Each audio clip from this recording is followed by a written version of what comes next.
નમસ્કાર વિદ્યાર્થી મિત્રો, હું છું પીએમ શ્રી ગણેશ ક્લાસીસમાં દરેક વિદ્યાર્થીનું સ્વાગત છે. વિદ્યાર્થી મિત્રો, અત્યારે જે એક્ઝામ શરૂ છે બિઝનેસ ઇકોનોમિક્સ, જેમાં સેમ 2 અને હા, જેમાં એનઈપી કોર્સ પ્રમાણે તો આપણે શરૂઆત કરીએ. આ એવા ક્વેશ્ચન છે જે દર વર્ષે વિદ્યાર્થીઓને ભરોસો રાખીને જાય છે અને તે લોકોને સારા માર્ક્સ પણ આવે છે.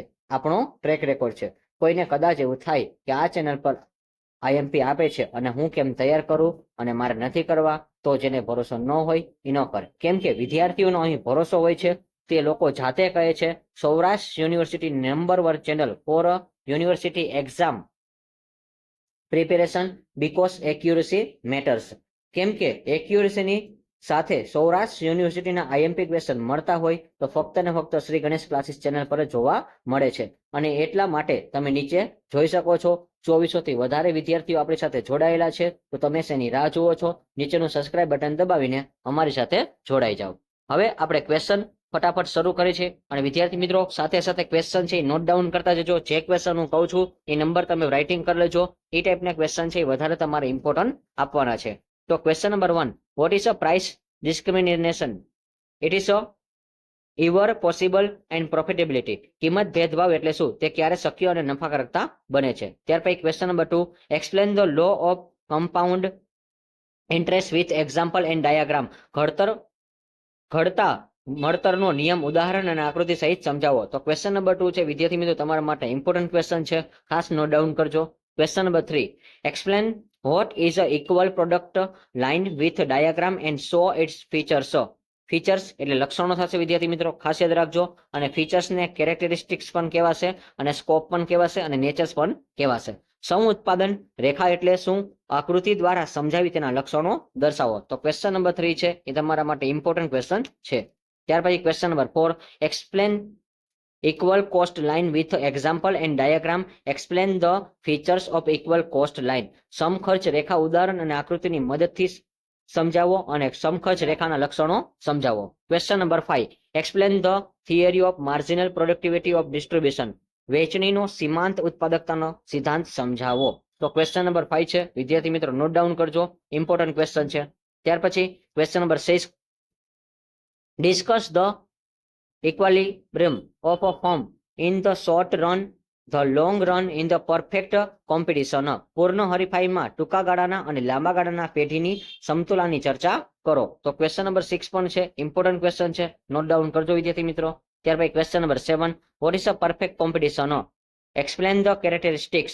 પૂર્ણ હરીફાઈ એટલે શું? તેના લક્ષણો સમજાવો. તો વિદ્યાર્થી મિત્રો ક્વેશ્ચન નંબર 7 અને 8 આ બંને મોસ્ટ ઇમ્પોર્ટન્ટ ક્વેશ્ચન છે.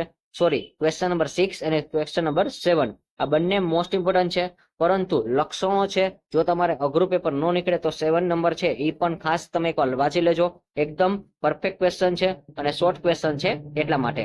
ત્યાર પછી question number 8, explain the meaning of monopoly. Briefly explain in the types and features of monopoly. ઇજારાનો અર્થ સ્પષ્ટ કરી ઇજારાના પ્રકાર અને લક્ષણો ટૂંકમાં સમજાવો. તો વિદ્યાર્થી મિત્રો ઇજારાના જે લક્ષણો છે અને જેના ટાઈપ્સ છે એકવાર જોઈ લેવા. ત્યાર પછી question number 9, explain the process of pricing under a monopoly situation. ઇજારાની સ્થિતિ હેઠળ કિંમત નિર્ધારણની પ્રક્રિયા સમજાવો. તો વિદ્યાર્થી મિત્રો question number 9 very most important છે, ખાસ એકવાર કરી લેજો કારણ ખૂબ જ અગત્યનો ક્વેશ્ચન છે.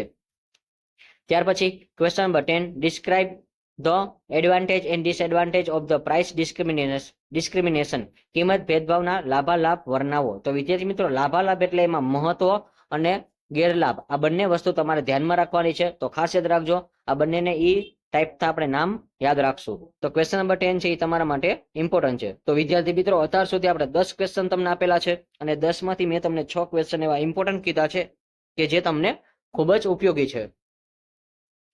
ત્યાર પછી question number 11, explain the pricing process of a firm and a group in the short run under monopolistic competition. ઇજારાયુક્ત હરીફાઈ હેઠળ ટૂંકા ગાળામાં પેઢી અને જૂથની કિંમત નિર્ધારણની પ્રક્રિયા સમજાવો.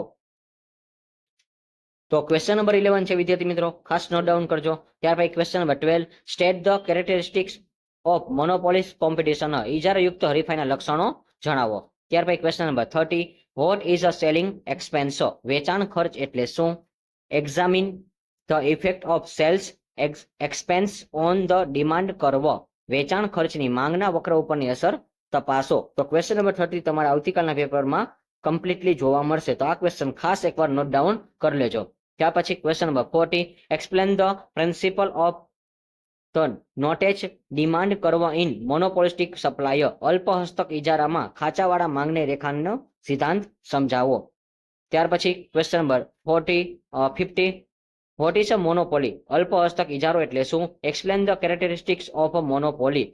અલ્પ હસ્તક ઇજારાના લક્ષણો સમજાવો. તો ક્વેશ્ચન નંબર 14 અને 15 આ બંને મોસ્ટ ઇમ્પોર્ટન્ટ છે વિદ્યાર્થી મિત્રો, પરંતુ ક્વેશ્ચન નંબર 40 છે વેરી મોસ્ટ ઇમ્પોર્ટન્ટ રહેશે.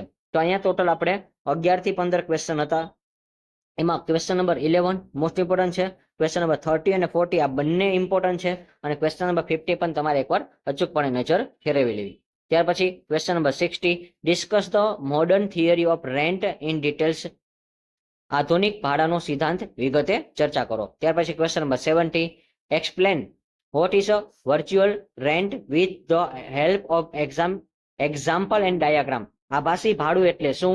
ઉદાહરણ અને આકૃતિની મદદથી સમજાવો. તો ક્વેશ્ચન નંબર 70 છે વિદ્યાર્થી મિત્રો, ખાસ નોટ ડાઉન કરજો. આભાસી ભાડું તમારા આવતીકાલના પેપરમાં પણ જોવા મળી શકે છે. ત્યાર પછી question number 80 explain in the factor affecting real veggies.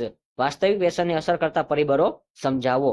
તો વાસ્તવિક વેતનના પરિબળ એકવાર ખાસ જોઈ લેજો વિદ્યાર્થી મિત્રો, કારણ કે પેપર શોર્ટ હશે તો આ ક્વેશ્ચન તમને મૂકી શકે છે. ત્યાર પછી એક આપણે ડિફરન્સ લાવ્યા છે વિદ્યાર્થી મિત્રો, કે ડિફરન્સ તમારે કરવાનો છે money veggies and real veggies. Money veggies and real veggies, નાણાકીય વેતન અને વાસ્તવિક વેતન. તો આ ડિફરન્સ ખાસ એકવાર કરી જાજો વિદ્યાર્થી મિત્રો, કારણ કે ડિફરન્સ છે ઘણા બધા વિદ્યાર્થીઓ છે એ ન કરતા હોય છે એટલા માટે. તો આ જે તફાવત છે ખાસ એકવાર વાંચીને જજો.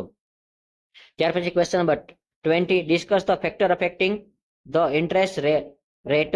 વ્યાજના દરને અસર કરતા પરિબળોની ચર્ચા કરો. અને લાસ્ટ ક્વેશ્ચન છે ક્વેશ્ચન નંબર 21.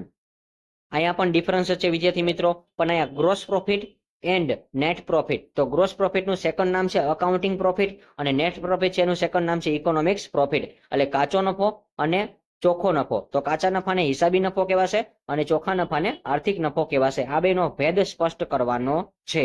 એટલે મીન્સ કે આનો તફાવત તમારે લખવાનો છે. તો ટોટલ આપણે 2 તફાવત લીધે છે. તફાવતમાં 19 નંબર ને 21 નંબર આ બંનેમાંથી એક તફાવત અચૂકપણે તમારે આવશે. તો વિદ્યાર્થી મિત્રો અહીંયા તમારા મોસ્ટ ઇમ્પોર્ટન્ટ જે ક્વેશ્ચન હતા એ બધા કમ્પ્લીટ થાય છે.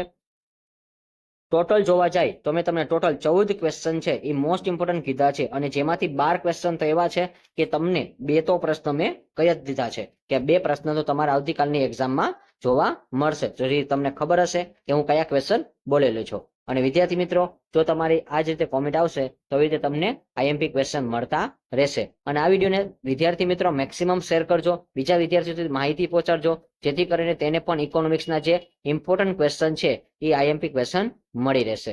અને હા, સાથે સાથે તમારે આમાંથી કેટલા ક્વેશ્ચન પૂછાય છે એ તમારે ખાસ કોમેન્ટમાં જણાવવાનું છે, જેથી કરીને અમને પણ આઈડિયા આવે. અને આવી જ રીતે આપણે નવા વિડીયોના નવા ટોપિક સાથે મળતા રહેશું. ત્યાં સુધી આવજો.